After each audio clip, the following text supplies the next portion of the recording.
Hello one, hello all, welcome to my Criterion video. I'm CPU who like it reviews, although you're probably here already, so why would I say that? It's really interesting to see in the BlueTube community how sought after, how big a deal the Criterion films are, the Criterion collection, the Criterion discs are. I have more than a funny feeling that a lot of people don't really understand why they're such a big deal, and I can certainly relate to that.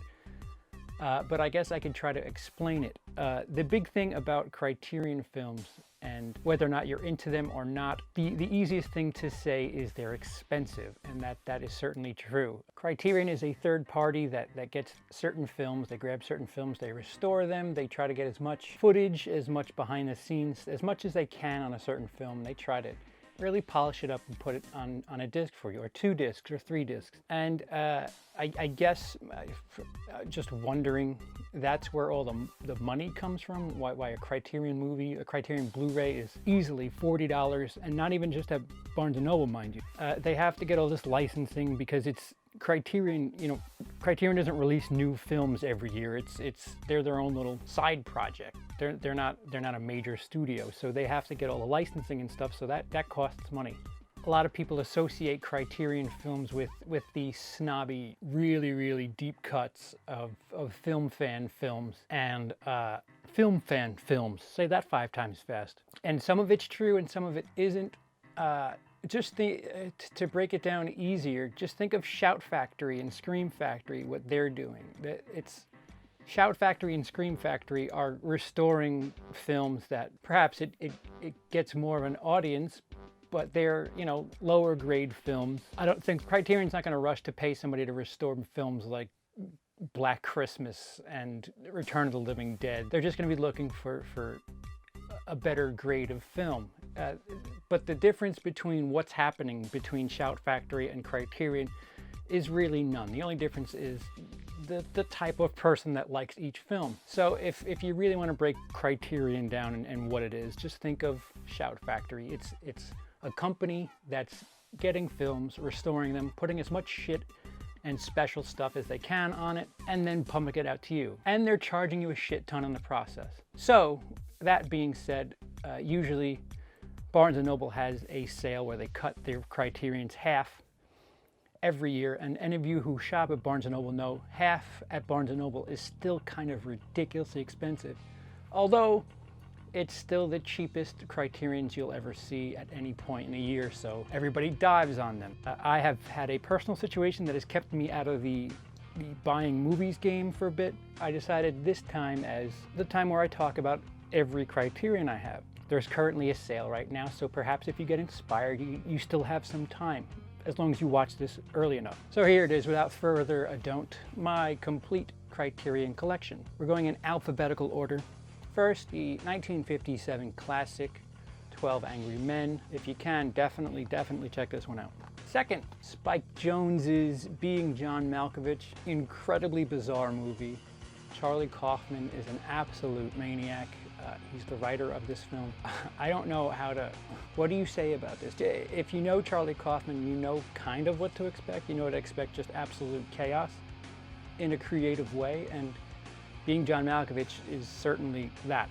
Blood Simple, the Coen brothers, their first major release, and I think, how do I say this? At times, for certain thriller aspects, certainly gives you a heck of a lot more than Fargo does. Huh? Although Fargo is a more complete film, I think Blood Simple, as a thriller, is a bit heavier with its hits. You kidding? Love this film. I think it's up there for me as far as Coen Brothers releases are concerned. It might even crack my top 3. Just really glad that they took this. They didn't go after Fargo. They didn't go after, you know, Raising Arizona or stuff like that. It's really awesome that they took Blood Simple with all they have to choose from the Coen brothers.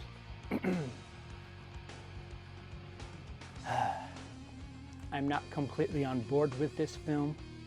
I got this film, Richard Linklater's Boyhood, because I'm the the fact that the film is made in 12 years is a hell of an achievement. That alone is worth studying, looking at. These special features is something I'm more interested in. I still stand by my case that this is not a film. Linkletter style works in regular films. But if you're going to go after something like the novelty of covering time, then the Linkletter style just doesn't work. He's not one to perfect the conflict and the resolution, conflict resolution. He just hey, we're hanging out and it's Friday. That's really it. So that's where I think Linkletter really just doesn't really fit. But I'm intrigued. Brazil, a film I have not watched yet. That is another common factor with people with Criterions. They'll buy them on sale, throw them on their shelf until they really, really are in the mood for them. That's another thing you could say about Criterions. You really need to be in the mood for a lot of the films that Criterion pumps out. None of them are really soft to watches, so to speak. This I got from Blu-ray Hoarder or Brada Blue. I don't know what you're going by these days. A bit of a process to watch. I watched Jupiter Ascending, and that 2 minutes of Jupiter Ascending that I'm told is like this was certainly a chore to get through. So someday I'll watch this and maybe I'll even talk about it then. My favorite Linkletter film, Dazed and Confused, incredible Blu-ray. There's a lot of special features on here, and it's funny. You'll notice a lot of Criterion films. They're actually double. Like you can get a bare bones, well, not bare bones, but a less expensive version of Dazed and Confused with not as much stuff on it. But if you like Linkletter, if you like his films, I think Linkletter, of all the modern directors, he's got more releases. No, wait, I stand corrected. We'll get to him in a minute. But there are a lot of Linkletter films. Slacker, this, Boyhood. Maybe that's it. I just feel like Linkletter has a lot. I'd love to see a Scorsese, other than Last Temptation of Christ. I'd like to see more from Scorsese. If you're a Linkletter fan, if you're a 70s fan, a teenagers hanging out movie, this is something to check out. Another film I have yet to check out. I really wanted to do it this year during the holiday season, during the Halloween season. Eyes Without a Face, classic horror movie. When Edgar Wright talked about it in his tour of the Criterion Closet, I was like, oh, okay, now I need to see that movie. Eyes Without a Face. This is an amazing film. And I still haven't watched it, so go figure. If you're an editor, you need to watch this film. F is for Fake. It's an Orson Welles pseudo-documentary. Awkward, interesting, exciting, funny. But the editing style is so far ahead of anything that was happening at that time. And this is a movie that's over 40 years old, but feels very modern in the editing style. Above all else, just to watch it for the interesting cuts and edits that he does. And Orson Welles, he can make a good movie every now and again. Here is the modern director that I was referring to, Wes Anderson. I think almost all of his movies have a Criterion release. Fantastic Mr. Fox, I've seen this before, have not seen the Criterion edition. No reason. This is one of those movies I jumped on a couple months back, or maybe even a year. I might have gotten this actually, you know what? This is from Amazon. Amazon had a Wes Anderson Criterion sale, and I jumped on that, and I think it was less than $20. There's the explanation behind why I haven't watched this yet. It's what people do. You buy Criterions when they go on sale, and then you just like nuts. You're like squirrels with nuts. You just burrow them and wait. But really funny. I think this is my favorite Wes Anderson movie, believe it or not, and I haven't watched it yet. Replacing a word cuss with the word cuss is absolute brilliance as far as I'm concerned. Fisher King got this before Suicide became such a big deal in my life. Jeff Bridges, Robin Williams, really black kind of, it's a decent watch. Don't take my word for it. My viewpoint's a little stained. The Game, I think in '97, David Fincher, his first non-Alien 3 movie. No. This is after 7. What am I talking about? Why can't I do 7? This is another director where I'm like, of all the movies, you picked that one? David Fincher, incredible. I can name 5 movies I'd like to see in Criterion other than this, but David Fincher is David Fincher, so I dove on it. Kind of like Christopher Nolan, you just, if there's a director, there's enough to learn from whatever Criterion's going to do, just to hear them talk about the process and anything going on behind the scenes.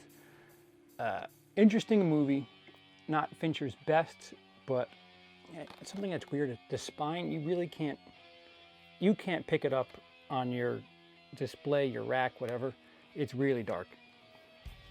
1954's Godzilla. There's the Spanish, there's 2 versions of the film on here. High definition digital restoration of King of Monsters. Terry Morse's 1956 reworking. Uncompressed monorail soundtrack. Yum. Nothing says home theater system like monorail. It's the original Godzilla. There's movies you just kind of have to own, even if you never watch them, just like to get called on your cool card. Oh yeah, no, I haven't. See, and I've seen it. See, it's one of the few open ones. The Graduate. I've seen this before. Haven't seen this copy. So, The Graduate. I haven't watched this version. The film is really good. The film alone deserves a buy, but another just sale dump. Great Dictator, Charlie Chaplin. The closest thing I have to a really true old school silent film, Luke. Someday I'll watch this, and specifically just for you. I own it, but someday. Kurosawa time, Hidden Fortress. Bought this early in February of 2016, because I heard of Star Wars' A New Hope, the absolute connection to this. And I, believe it or not, I bought this I wanted to do homework on A New Hope and The Force Awakens and really connect them both to this. But the year took a dump on me. And this is open. I haven't really watched it. I was planning on it and just never got around to it. It's a mad world. Incredibly long. What to say about this? This is it's funny. It's one of the bigger budgeted films for Criterion, but it was a big budget back then, and it was kind of a bust for them back then. Interesting study on big budget films of the past. Just to see all the extra stuff and the work that they did, all the big characters, all the big egos, they kind of bicker with each other on these shows and stuff. And some of it you could tell is a joke, and some of it you can kind of tell there's more to it than that. But this is a film where I kind of like watching more of the extras on it, because if you watch the film, you're going to take a day and a half. Frank Sinatra, Manchurian Candidate. It's not incredibly striking, not a great film, and the remake is kind of the same thing. The remake isn't quite as good, but the original wasn't. The problem is there's stuff like this since this movie has come out, so it's hard to compare it to stuff, but certainly worth a watch. Terrence Malick's New World. I got this. It was a new release. I did Luke Razor Wire Reviews a favor, and this was one of. I got 2 films in exchange for doing him a favor back in August, when the first Criterion sale was, or the second, whatever. There was a sale in the summer, and I got this. I haven't watched it yet. I opened it, I haven't watched it. Hey, look, another film I haven't watched yet. On the Waterfront, Brando. You have to, but I didn't. Again, sales. I hope maybe I'm not the only one with the sales thing. I know Blu-ray Dan certainly is, but what's that saying? Paths of Glory. Sure enough, it took me playing Battlefield 1 to get in the mood for this. Really good war film. I feel like it just gets smothered with all the incredible World War II films, all the incredible Vietnam films. Not enough of our grandparents remember World War I, so we don't have stories that back the films up. And I think that's what the problem is with this. Really, really impressive trench. There's a lot of, what's the word I want to use? I don't want to be insensitive.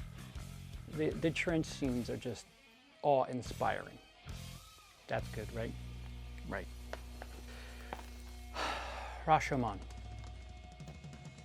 No excuse. I don't have one, but someday, huh? The Rose, Bette Midler. This is a rough watch, and unfortunately, there's stories like this that you could certainly connect. Insert young singer that overwhelmed themselves and died due to addiction, other things here. Really good movie. It's not like a 5-star film, but I think it's really, really impressive. I really do. Bette Midler really knocks it out of the park. A lot of the Criterion films are a bit heavy in taste. You're going to want to really set yourself up to watch them. The Rose is one of those films that you can, well, it was more mainstream, so what the fuck am I talking about? Well, Tenenbaums. I've seen this in history, again, a part of the Wes Anderson sale, haven't watched it yet, but I have seen it. The twins are adorable. Rushmore, I did watch this. The only reason I watched this was because I never saw it before. And this was the one I needed to get in the Wes Anderson sale. I did. I guess time hasn't been kind to it as far as I'm concerned. I'd pick Royal Tenenbaums or Fantastic Mr. Fox. That's just me. I have my feelings, you have yours. Scanners got this used, and that was the only reason I picked it up. I think it was like $17. I was like, the quality's good enough, fuck it. Haven't watched it yet. This is another one of those mainstream films you could probably dip into. Although, not incredibly mainstream. There's a lot of deep shit going on here. I mean, Cronenberg, you're not gonna get a light watch with Cronenberg, so. Seven Samurai. Finally watched this due to the dragging of Luke, Razor Wire reviews. Funny, I mentioned him more during a Criterion video than anything else. This I watched during my 24-hour marathon. Thank you, Ryan Chataway. Incredible film. Probably should watch this before you watch Magnificent Seven, or the original Magnificent Seven, or anything else that has copied this film. Awesome. Awesome, awesome movie. I really want to get into the special features, but I really want to get into that should be like a sticker for Criterion. I really want to get into blank. And then shortcuts, I don't remember how. There was, on my way to Denmark, I had to clear up a bunch of store credit and things like that. And I had a store credit with Criterion and got this. It's one of those new release buzz things. It's new, let me get it. And, 15-year-old me only knows one thing about this movie, that you see Julianne Moore's bush. There's tasteful. There's something tasteful for the Criterion collection, huh? I'm not proud of my teenage years, and nobody should be. Tootsie, another fairly mainstream choice out of the Criterion collection. Great film. I think he won the Oscar for this, or at least was nominated. Perhaps out of all of my Criterion films, maybe Dazed and Confused, this is probably the easiest to get through, easiest to sit down and watch on a random day. I don't know what that says about it. Maybe it's a look down on the film as far as Criterion is concerned, but fun watch, great movie. Valley of the Dolls. This was the other half of the Luke favor. And my camera ran out, as you probably heard that click. So Valley of the Dolls. And lastly, Videodrome. I'm not going to reload my camera and wait for the battery to get better. So Videodrome was the last one, Cronenberg Videodrome. I have not watched Valley of the Dolls or Videodrome, but that is the collection. Comment down below and tell me what you think I should be owning that I don't, something that is missing from my collection as far as you're concerned. Or go ahead and shoot me your favorite Criterions that you have, or your entire collection. I don't care. It's a comment section. It's supposed to be filled with words. So thank you for watching. I am CP. Have a day. Dog barking. But yeah, I can't speak. Motherfuck. I used to be in a soundproof room in New York where the only thing I had to worry about was the heat. If the heat kicked on, I could do nothing about that because that was moved through the vents. Now the dog is shut up. Good.